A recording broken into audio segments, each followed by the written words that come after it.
कहानी पाकिस्तानी सबमरीन जिसको लेके बहुत सारी बातें हुई।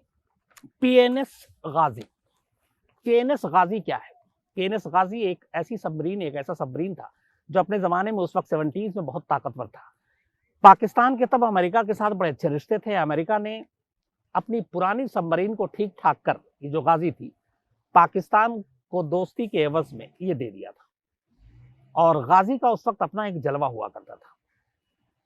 गाजी की तरह ही या गाजी से थोड़ा ज्यादा बेहतर हिंदुस्तान के पास आईएनएस विक्रांत था। ये इकलौता ऐसा था जिसमें एयरक्राफ्ट था, जिससे प्लेन भी उड़ सकते थे, फाइटर प्लेन।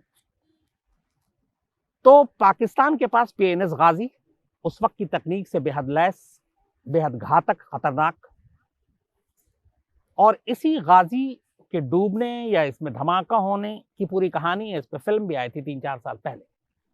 तो गाजी जो पाकिस्तानी सबमरीन है, इसके साथ क्या हुआ, यह आज भी एक राज और रहस्य है। पूरी तरह से दावा दोनों देश करते हैं, हिंदुस्तान भी पाकिस्तान भी, लेकिन कुछ चीजें हैं जिनकी वजह से चीजें क्लियर नहीं हुई। एक, जंग के दौरान में बहुत सारी ऐसी चीजें होती जिनको गोपनीय रखी जाती है, डीक्लासिफाइड। तो अपनी नेवी या नौसेना ने आज तक इसके जो दस्तावेज हैं गाजी के हादसे से जुड़े हुए, गाजी को डुबोने या गाजी को मारने को लेकर, मैं जहां बैठा हूं इसके ठीक पीछे ये नॉर्थ ब्लॉक में ही नेवी का जो नौसेना है उनके भी यहाँ पे अध्यक्ष बैठते हैं, हेड, और यहाँ उनका दफ्तर है। कहते हैं इसी नॉर्थ ब्लॉक के अंदर कई ऐसे तालों के अंदर ये क्लासिफाइड डॉक्यूमेंट्स बंद है जिसमें गाजी का पूरा सच कैद है। लेकिन गाजी की कहानी जो छन छन कर सामने आई अलग अलग तरीके से, वो क्या थी? बात 1971 की है। पूर्वी पाकिस्तान में पाकिस्तानी सेना लगातार जुल्म ढा रही थी और पूर्वी पाकिस्तान के लोग एक अलग देश की मांग कर रहे थे, बांग्लादेश की, और वहां से बहुत सारे लोगों के ऊपर जुल्म हो रहा था, औरतों के साथ रेप हो रहा था। लाखों शरणार्थी पूर्वी पाकिस्तान से भागकर हिंदुस्तान में शरण लेने आ गए रिफ्यूजी के तौर पर। हमारी भी इससे दबाव हम पे बढ़ रहा था कि क्या किया जाए। और इसी दौरान में फिर भारत ने फैसला किया कि पूर्वी पाकिस्तान के लोगों की मदद करेंगे और बांग्लादेश को बनाने में भी मदद करेंगे। और फिर एक जंग होती है भारत और पाकिस्तान के बीच। अब इस जंग में बहुत सारे मोर्चे पे जंग लड़ी गई, लेकिन गाजी की कहानी यहीं से शुरू होती है। असल में उस वक्त अरब सागर में जो पाकिस्तान नेवी की हालत थी वो सही थी, मजबूत थी, और भारत की भी बुरी नहीं थी, भारत की भी मजबूत थी। लेकिन बंगाल की खाड़ी में पाकिस्तान कमजोर था, जबकि भारत बेहद मजबूत था। और यहां पे पाकिस्तान को लगता था कि अगर बंगाल की खाड़ी में भारत को नहीं रोका गया तो फिर हार तय है। और इसीलिए पाकिस्तान ने अपनी प्लानिंग शुरू की कि कैसे बंगाल की खाड़ी में भारत को कमजोर किया जाए।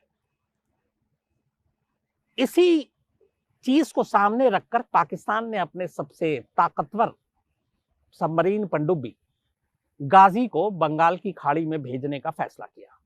14 नवंबर 1971 को बंगाल की खाड़ी की हिफाजत के लिए जो आईएनएस विक्रांत था, पाकिस्तान को लगता था कि अगर आईएनएस विक्रांत को किसी तरह डुबो दिया जाए, खत्म कर दिया जाए, तो बंगाल की खाड़ी में उसका राज होगा और फिर वहां पे वो हार नहीं सकता। और इसीलिए 14 नवंबर 1971 को गाजी को, जो उनकी अपनी पनडुब्बी थी, बंगाल की खाड़ी में भेज दिया गया। पाकिस्तान के पास खबर यह थी कि आईएनएस विक्रांत बंगाल की खाड़ी में है और उसका जो स्टेशन है वो है विशाखापट्टनम। ये पाकिस्तान के पास खबर थी। अब भारत को अभी तक ये जानकारी नहीं थी कि गाजी को लेकर पाकिस्तान ने क्या चाल चली है और कैसे वो विक्रांत को ठिकाने लगाने की साजिश बुन रहा है। इस गाजी में 92 लोग सवार थे, 92, जिसका एक ही मकसद था और वो था आईएनएस विक्रांत को डुबोना।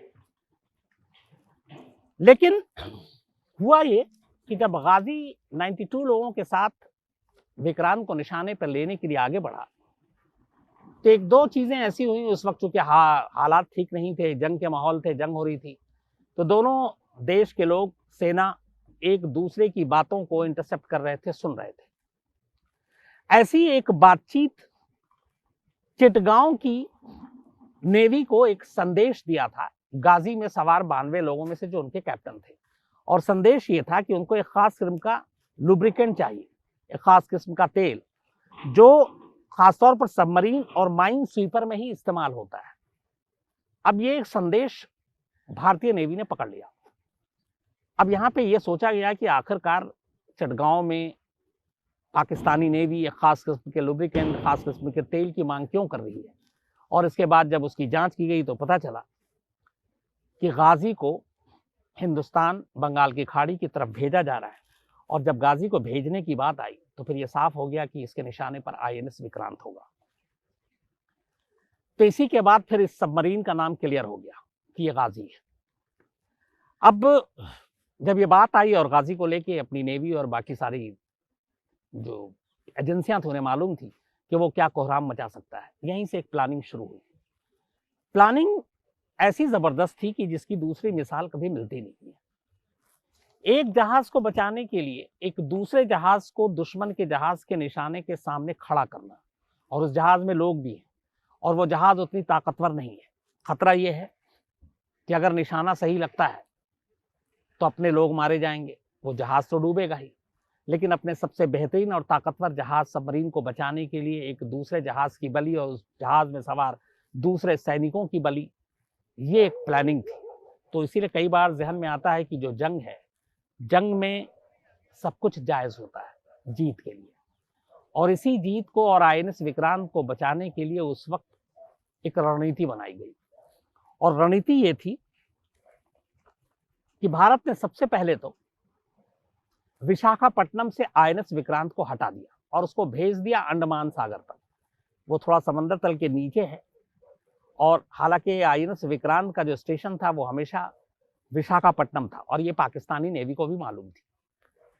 तो पहला काम ये किया कि गाजी के निशाने से आईएनएस विक्रांत को दूर कर दिया गया बड़े गुपचुप तरीके से। विशाखापट्टनम से आईएनएस विक्रांत हट गया और अब उसको अंडमान सागर में तैनात कर दिया गया और ये बेहद गोपनीय तरीके से किया गया।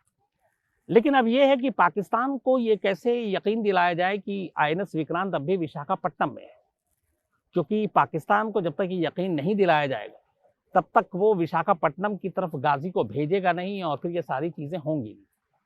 इसके बाद एक नई चाल चली गई। उस वक्त आमतौर पर पब्लिक या जो लैंडलाइन फोन होते हैं इन सब चीजों पे वॉर और ऐसी चीजों की बातचीत नहीं होती, लेकिन एक बड़ी मीटिंग हुई और तय ये किया गया कि आईएनएस विक्रांत विशाखापट्टनम में ही है, अंडमान में नहीं है। ये बात किसी तरह पाकिस्तानी नेवी तक पहुंचाई जाए।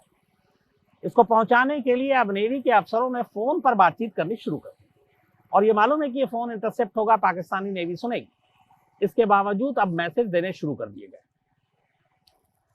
मैसेज देने शुरू किया गया, पाकिस्तान ने भी पकड़ लिया तो पाकिस्तान को और खुश कि चलो आईएनएस विक्रांत वहीं पे है। लेकिन बात इतनी ही नहीं थी, अब ये भी था कि आईएनएस विक्रांत से भी कुछ ऐसा मैसेज निकले जिससे पाकिस्तान को यकीन हो जाए। लेकिन अब आईएनएस विक्रांत है अंडमान में और उसकी जगह पे एक दूसरे जहाज को जो आईएनएस राजपूत, उसको भेज दिया गया विशाखापट्टनम। अब विक्रांत को खोजने के लिए गाजी पीछे लगी हुई है और इधर दूसरे जहाज को जो आईएनएस राजपूत, इसको खड़ा कर दिया गया विशाखापट्टनम में और आईएनएस राजपूत से अब संदेश लीक करने शुरू कर दिए गए। ऐसे संदेश जो कि पाकिस्तानी नेवी को लगे कि आईएनएस विक्रांत से ही आ रहा है। तो ऐसे बहुत सारे संदेश पाकिस्तानी नेवी ने पकड़ लिए और उन्हें 100% यकीन हो गया कि आईएनएस विक्रांत से ही संदेश आ रहा और आईएनएस विक्रांत जो है वो विशाखापट्टनम में खड़ा हुआ है। इसी के बाद गाजी में तैनात पाकिस्तानी नेवी के इशारे पर लोगों ने तय किया कि वो गाजी का रुख विशाखापट्टनम की तरफ भेजेंगे और आईएनएस विक्रांत को मार गिराएंगे, ये पानी में डुबो देंगे। 27 नवंबर को गाजी विशाखापट्टनम पहुंचता है। 14 नवंबर 1971 को ये बंगाल की खाड़ी से चलता है, कराची से चलता है 92 लोगों को लेकर और करीब 13 दिन के बाद 27 नवंबर को ये विशाखापट्टनम पहुंच गया। विशाखापट्टनम पहुंचने के बाद आईएनएस राजपूत के बारे में तो जानकारी थी नहीं, उन्हें यह था कि आईएनएस विक्रांत ही है। उन्होंने उस पूरे रूट में पानी के नीचे माइंस बिछा दी और इसके बाद माइंस बिछाने के बाद अब वो आईएनएस विक्रांत के करीब जाकर उसे ढूंढने की कोशिश करने लगे। इधर आईएनएस राजपूत लगातार अब भी मैसेज लीक कर रहा था अपने पनडुब्बी से, ताकि पाकिस्तानी नेवी को यकीन हो जाए कि ये आईएनएस विक्रांति और विशाखापट्टनम में ही बेस्ड है। तो उन संदेशों ने पाकिस्तानी सबमरीन गाजी में सवार लोगों को और ज्यादा कंफ्यूज कर दिया। इसके बाद वो रास्ते में माइंस बिछाते हुए आगे बढ़ते गए ताकि वो आईएनएस विक्रांत के पास पहुंच सके, हालांकि वहां आईएनएस राजपूत है। इसके बाद 4 दिसंबर की तारीख आती है। 4 दिसंबर की रात में आईएनएस राजपूत को सिग्नल मिला, लेकिन उस सिग्नल से यह कंफर्म नहीं हुआ कि ये कौन है, गाजी है या कोई और है। लेकिन फिर भी उन्हें लगा कि ये गाजी है और आईएनएस विक्रांत के धोखे में वो और करीब आ गया है, अब कभी भी हमला कर सकता है। यहाँ 2 खतरा था। आईएनएस विक्रांत के नाम पर आईएनएस राजपूत पे गाजी अटैक कर देता है। आईएनएस राजपूत में भी बहुत सारे अपने नेवी के लोग सवार थे, उनकी जान जा सकती थी। और आईएनएस राजपूत उस वक्त इतना ज्यादा वो मतलब उसको हटाना ही था, बेड़े से हटाकर एक तरह से कबाड़ में भेजा जाना था। उसके कल पुर्जे खुलने थे क्योंकि उससे बेहतर विक्रांत आ चुका था। लेकिन फिर भी दुश्मन के सबमरीन को धोखा देने के लिए अपने जवानों की जान को जोखिम में डालकर आईएनएस राजपूत को इसलिए खड़ा किया गया ताकि गाजी को गुमराह किया जा सके। 4 दिसंबर की रात को आईएनएस राजपूत ने सिग्नल पकड़ा। उन्होंने एहसास हो गया आखिर में कि ये गाजी ही है। भारतीय नौसेना और भारत की तरफ से ये जो दावा है, इसके राजपूत के कैप्टन थे इंदर सिंह।